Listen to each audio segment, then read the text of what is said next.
Good morning, Shannon. How are you today? I'm good, actually. It's a Oh, beautiful Thursday morning. yeah.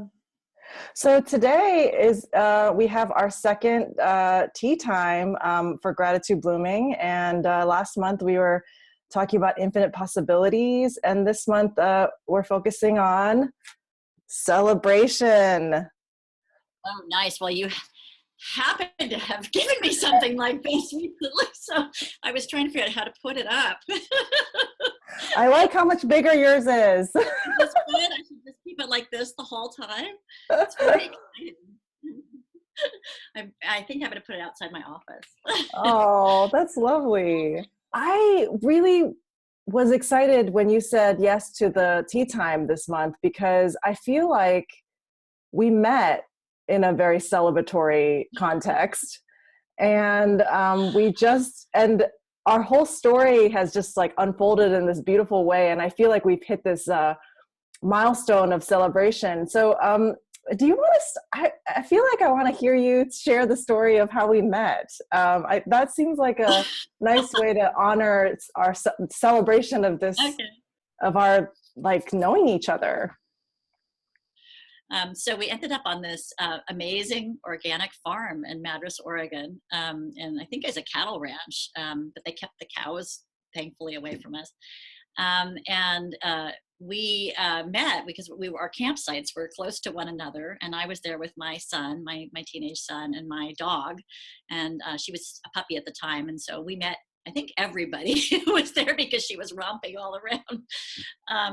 And we saw each other in the distance and sort of said hi, but it was really when the eclipse was happening that we had happened to go to the same little knoll together, and we were right in the same spot. And I happened to see you were all holding up these cards, and I was curious, and so I asked you about them, and you asked me to pull a card, and I thought, what does this mean? Is this, tarot? I wasn't sure what was going on, but I pulled a card, and it was destiny. It was the destiny card.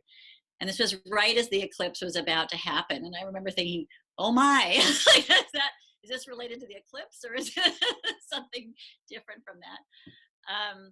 And then after the whole thing had happened, you talked to me a little bit about the gratitude cards. And it's something that's been on my mind for years. I come at this same topic in different ways, but for me, it's been about welcoming and resiliency. And I see gratitude as a part of that practice. Building individual and also organizational resiliency. And so I was really curious. I just thought, oh, this is amazing. I have to know more about what you're doing. And called you up, and I was shocked to find that my office and where you are, 15 minutes from one another. So here we were, hundreds of miles away, and we were actually in the same location back at home. So we've had a great time experimenting with gratitude since then. And that's really how we met. Yeah. I love that story because I think in that moment when I witnessed you just pulling this card and it got destiny, I was like, whoa, what's going on in her life? And I totally saw it from a personal lens. And then for you, and then now after, however many months it's been, it's like, whoa, there is also a thing about when you meet people in such a random way that there is a bit of destiny in that too. Uh-huh. Yeah. Well, it's interesting because I think I saw it not personal at the time. I think I saw it the other way around. I think the next card I pulled was infinite possibility. And I remember thinking, oh, that's all about like where I am right now in terms of me personally. But they were both very intense first cards to pull out of the deck. It's also me. This is really interesting. Like, even when I'm not trying, it's intense. So, yeah. Well, so before we kind of go into this theme of celebration, I'm curious, what tea are you drinking for our tea time? Oh, okay. Well, I'm drinking a jasmine tea, and it's in my nice thermal mug, and it's a decaf jasmine tea. And I actually have the bag here. I have to order it online because I Ooh. can't find places that make decaffeinated jasmine tea. So jasmine tea's always been one of my favorites. I just love the aroma, and it makes me feel really tranquil in terms of the scent, but I don't drink caffeine. I haven't had it for years. And so when I have a real jasmine tea, I get not soothed but I end up feeling very edgy. So I finally realized that I could sort of hunt something down. So I think about a year ago, I found this, and it's called culinary teas. This tea is interesting. I found it in Oregon at a tea house called Dobra Tea. And this one just fell off my shelf when I was looking, for a tea. And this one is called Happiness Herbal Tea. And it's Nice. got certified organic herbs, St. John's wort, spearmint, lemon balm, tulsi, and ginkgo. So your brain and your mood are all managed by this tea. So let's track if this first sip over the course of this conversation, I start to be even happier. So starting with a cheers to our tea, our gratitude tea time. I think it's hitting. Okay. Wow, that's good. So so Shannon, I was really interested in exploring celebration with you, because I feel like you were saying earlier, you have so much depth, and the work that you do is all about helping people, and sometimes that can get really intense. And so I've been realizing this month of kind of thinking about celebration, how hard it is to actually celebrate in our lives, unless we have a thing like a birthday or a holiday that kind of forces us to be in that mode. It's oftentimes feels like a luxury to take the time to celebrate something just normal and mundane in our lives. And so I was curious what comes up for you with this prompt around celebration. So I'm going to read it out loud, and then just whatever comes to mind, since we have no script for this, we're just seeing what wants to emerge. So this prompt is, take a moment to remember what it feels like to celebrate. How can you celebrate the people, places, and things you're grateful for? So what is all of that? What comes to mind with all of that for you? Well, actually, it's a really perfect theme. I was excited to have it when it came up.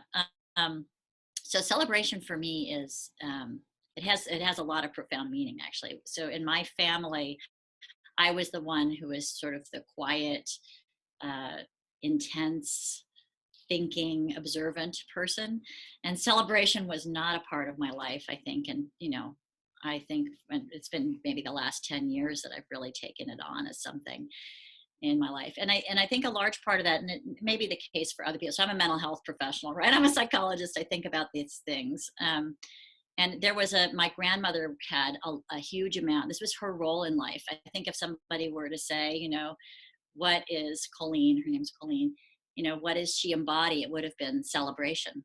And so sometimes when there's a person in the family who embodies something totally, it doesn't leave room for other folks to take it on, because somebody has owned that role so totally that there's not room to be able to move in and you find your own role. That's something that's unique or different.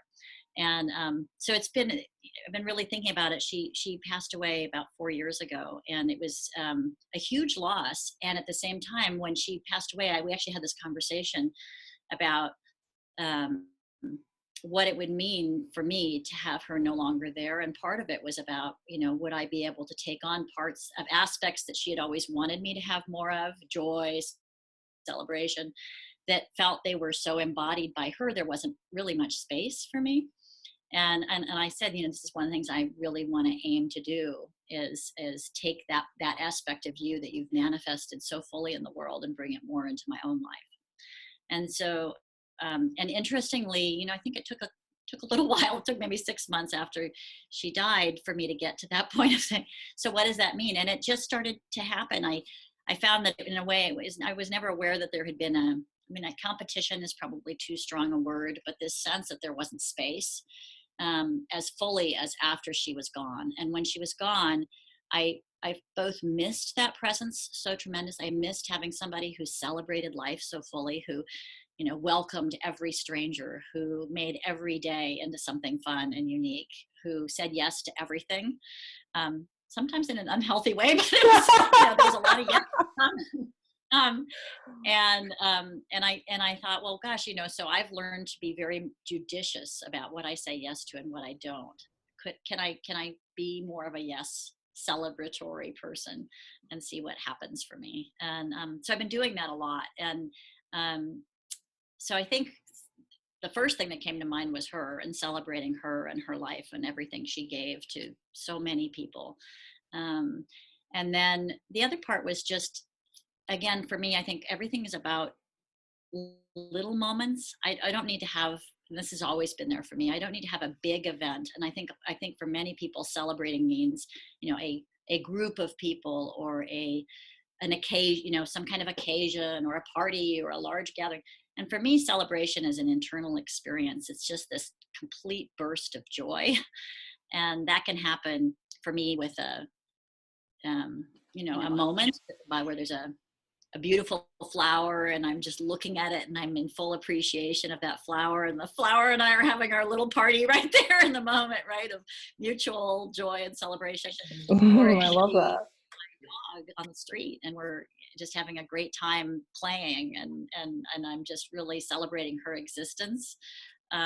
Or it can be me with a group of friends. So uh, I think it has a lot of breadth to it.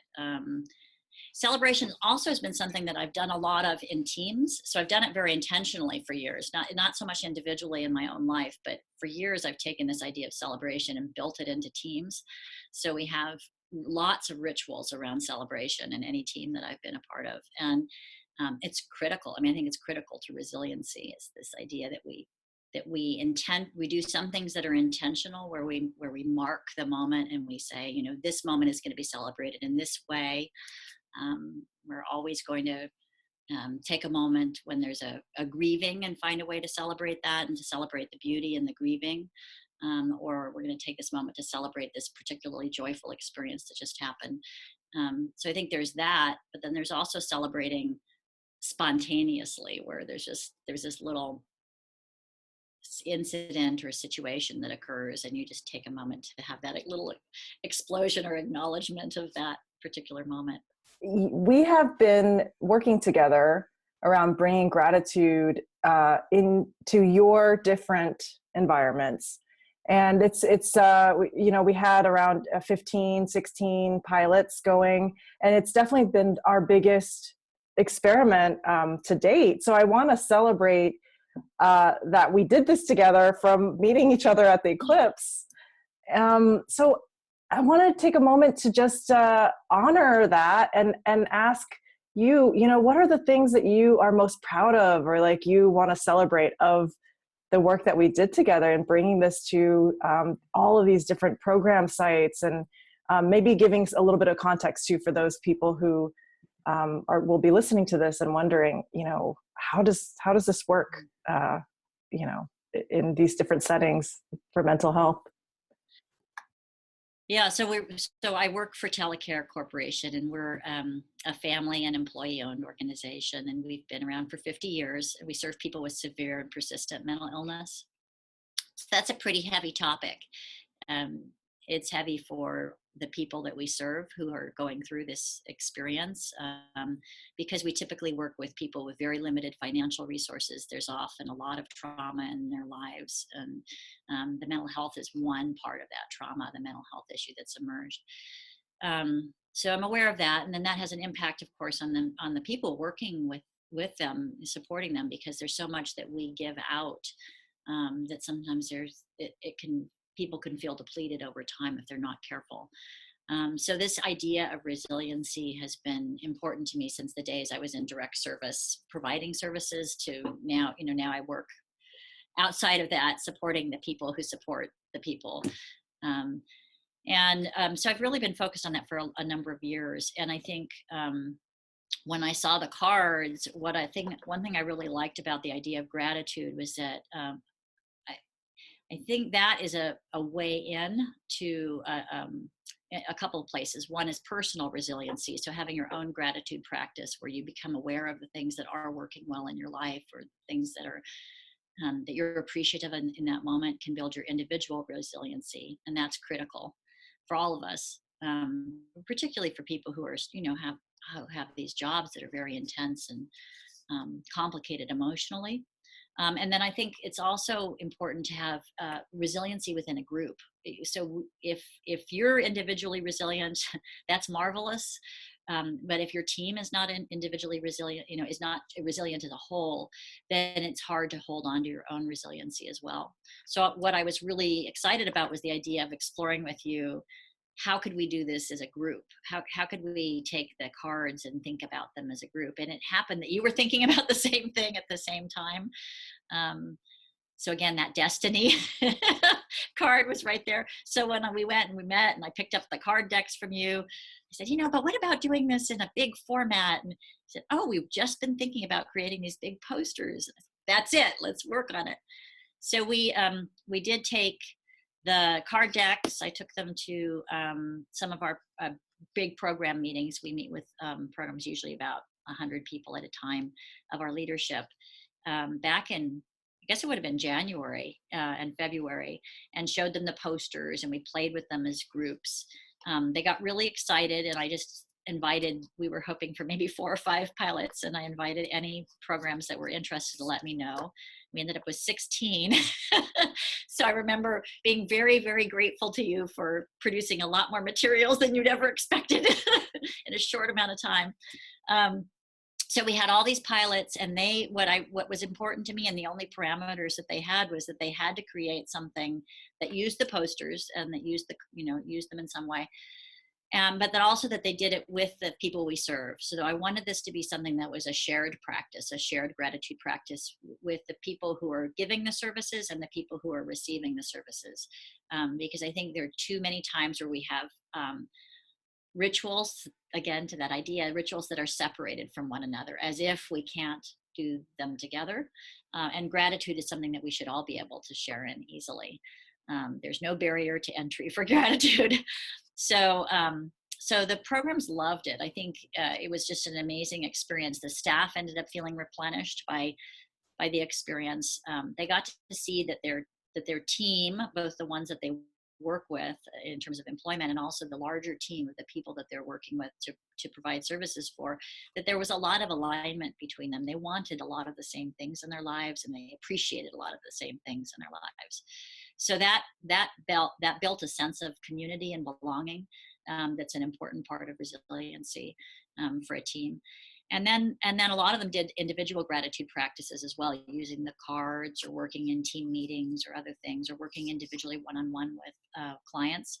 And that was really meaningful. So there were a number of clients who just hadn't opened up around anything else that we'd tried over the years. And then they would get a card, and it would become something that they could open up and reflect on. And it became a starting point for a larger conversation. So we've been really enjoying that experimentation. And now we're trying it here at our corporate office. And we just met yesterday trying to figure out, like, what other creative things can we do? So, we'll have to have another tea time where we talk about what we call it, gratitude graffiti. I feel like you've talked so much about the connection through gratitude, and I'd love to see what, with the cards, what comes up. Do you want to emerges? Yes. Sure. Here we go. This happens to be a brand new deck, which feels really weird because it's all new. And I try not to think of the order of it. So I do this randomly. Okay, let's see what emerges. It does not want to come out. I don't know if that's a good sign or a bad sign. Interesting. So let's see if I can get this. So remembrance. Wow. Poppy. So this is cool on a couple levels. So my aunt, who I love beyond measure, is Poppy. So that's really neat. Wow. And she and my grandmother's passing together. So it's together we sort of supported each other through the years in many ways, but a lot of it's been around my relationship with my grandmother and her relationship with her mother, and how there was space for us to be who we were within that. So I feel like this card is very related to how we opened the conversation. there's something about this image too. I don't know if you can see it, but it's the way the poppy is sort of open more on one side. It feels like it's in the process of unfurling. Um, and that's sort of how I feel remembrance is. It's never a complete process. Like remembrance for me is I don't know what the prompt is. I actually never read it. And I don't have my glasses, so I wouldn't be able to read it now. But it's for me, it's about people, places that we've been that we're holding on to or remembering. And I don't think that's ever completed as a process. Do you want me to read it for you? Yes, would you? So 26, Poppy, remembrance. Remember someone you are thankful for in your life.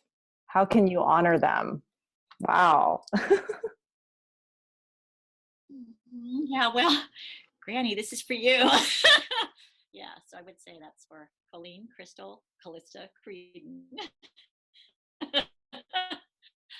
Yeah, who was all about joy and celebration. Yeah. Wow. And you? All right. Let's do this. Our team does this online for our meetings. So let me see how to do this. All right. This one seems like it's wanting to come out. So let's see what my inspiration is for today. Oh, humility. Beautiful one. This one always makes me a little slightly uncomfortable because I'm like, my first reaction is like, am I not humble enough? But then when I read the prompt, it's like, oh, yes, I see. And it kind of has a little bit of that energy that you were talking about with Poppy. Yeah, it does. It has that slightly downward facing. Well, violets are like that. I think it's a violet, is it not? Yes. They're very, yeah. And the thing I love about them is that they're incredibly beautiful flowers, and yet they're so low growing. They're easily missed, easily not noticed. Yeah. But seen up close, they don't look at all shy or humble. They're glowing. Okay, so this is the prompt. Humility is a quiet yet powerful gift. How can you share this gift with others? I think it's like acknowledging when humility is present, because I think oftentimes it's so subtle that we don't even notice that that's part of what's happening in a context, in a social situation or a group. And I would say that I feel like you embody humility so much in your work. I mean, it's been such a pleasure to collaborate with you in such a heart-to-heart way. And I feel like the opposite of humility is like ego. And feeling the absence of ego to me is like when humility is expressed. Well, I'm so grateful for this time and to be able to share our tea together. And I mean, this is only the second time we're doing this, but I feel so energized and like I took a pill that was celebration and now I'm just like, woo! Could also be coffee, the coffee, need that the tea. Take care. Take care. Thank you so much. Tea. Happy tea.